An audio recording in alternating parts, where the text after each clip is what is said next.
kai bako na shigowa wannan tasha ta mai albarka muna buƙatar ka danna mana subscribe sannan ka danna mana alamar ƙararrawa domin samun daɗaɗɗen shirye-shiryen mu.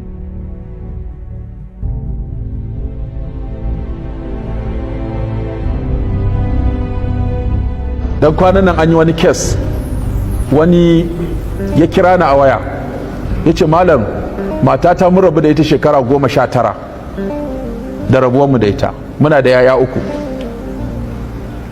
ya'yan sun girma a hannuna. wurin shine na kai su wani guri haka za a je a yi mana wani abu, sai aka ɗauki jini na aka ɗauki na yaran, sai likita yake cewa a waɗannan ba yanka ba ne. na ce kamar yaya? sai ce zo, ya ɗauki sperm ɗina aka kai wani lab aka yi bincike aka ce sperm ɗina ma is weak, ba shi kwata ma ba zai taɓa haihuwa ba. in ci ta yaya na ne ce wallahi ba yanka ba ne. in ci a kai kaka ta min da fitina a gidana.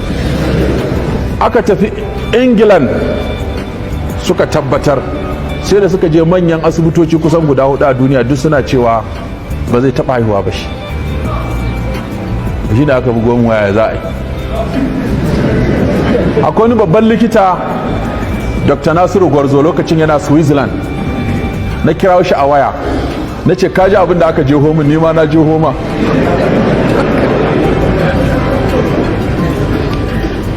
ce tab, ce wannan lalle kam an yi DNA an ga kwata-kwata ba shi da alaka da waɗannan yara.